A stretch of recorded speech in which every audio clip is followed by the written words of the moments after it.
SW547.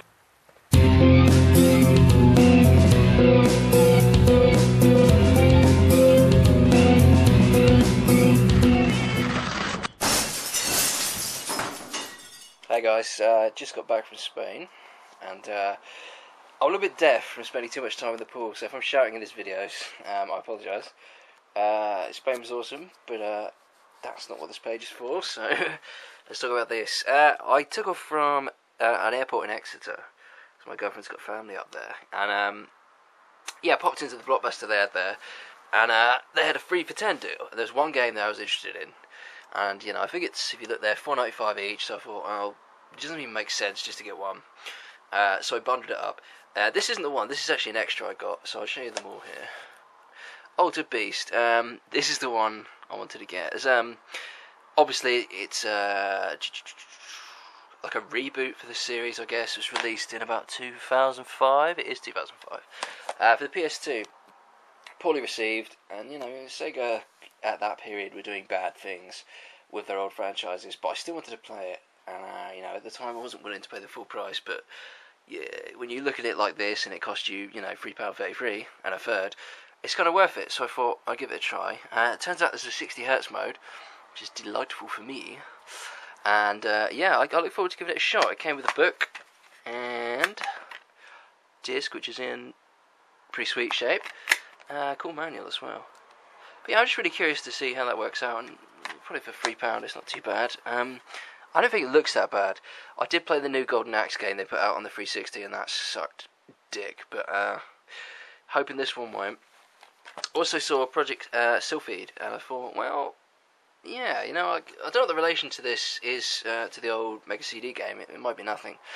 But I played the demo of this when it first came out and didn't really like it, but again, the whole 3 for 10 thing, I thought, why not get a 360 game, give it a shot, if it's crap, onto eBay. The interesting thing is, I got this in Exeter, which is obviously in the UK, and if you check that out, if we can get some focus. Nope. Okay, well, basically the game's German for some unknown reason. I guess Blockbuster didn't look at it when it got traded in, so whether or not this is actually going to have English VO, I don't know. I hope so. No manual on this one, just the disc. But yeah, you know, it's produced by Square Enix, so I'll give it a shot. Who knows if it'll even run. I think all Power Region games do run, because I've already got Warhammer for the 360. By the way, that's terrible. And that has, it's German, and it's got fully English voiceover, and menus, so that's okay. I'm hoping, because it's on a DVD there, the space to fit all the different languages for the voice acting. But who knows? We'll give it a shot and we'll see. I'm not holding out much hope for that. Again, this is more curiosity.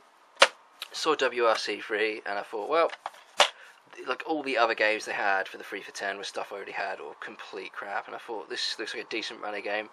Why not pick that up? Give that a shot. Manual and the disc. Again, reasonable shape. But yeah, like, mainly pick this up for Altered Beast. I'm curious about Project Sylphied, but we'll see how those pan out.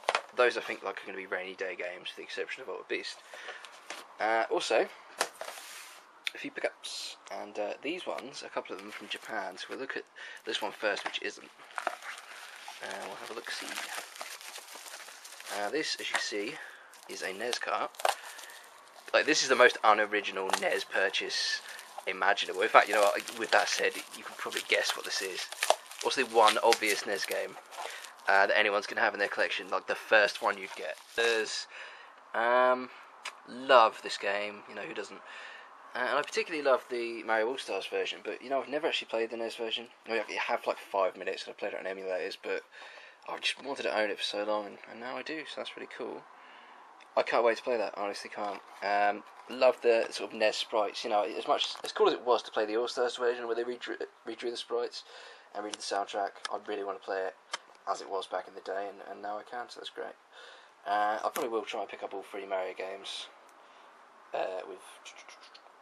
I don't know how much free goes for it. I don't know, I know it's one of the biggest selling game of all time, or it was, so I imagine it's quite cheap, but we'll see. But like I say, I can't wait to play that, absolutely can't wait. And because I've been on holiday, I haven't even had a chance to play the NES that A. Murphy 245 sent me. And I think that'll be the first one I play, and then a little bit of Zelda 2, and a little bit of Punch-Out, which you might have seen in my other videos. yeah, so that'll be freaking awesome. So let's have a look. I'll take this out of the actual wrapping because it's, you know, in Japanese newspaper as well. But I just love getting this Japanese stuff. Look at that. So cool. But yeah, let's see what that is. I think, if this is what I think it is, this kind of deserves a video of its own. But I'll show you a gameplay one, probably just a quick look at it. So let's peel back the wrapper. Okay, so imagine most people will look at this and say, what the hell is that? And yeah, rightfully so. So this, I can't even remember what this is called, but I saw the footage of it. It looks really cool. Basically, it's a Super Smash Bros. Clone for the PS2. And actually, it came out of the GameCube as well. But as you see the developers there, it's put together by Konami, Takara, and Hudson. And it features the craziest lineup of characters. Like, again, think of a Smash Bros. Game, and then look at the front cover here. We've got Bomberman. Yeah, I don't even recognise half of these. We've got Bomberman, we've got Optimus Prime. Solid Snake's in it as well. Just so utterly random. It's Japan only release, which you probably would have guessed by the crazy lineup of characters.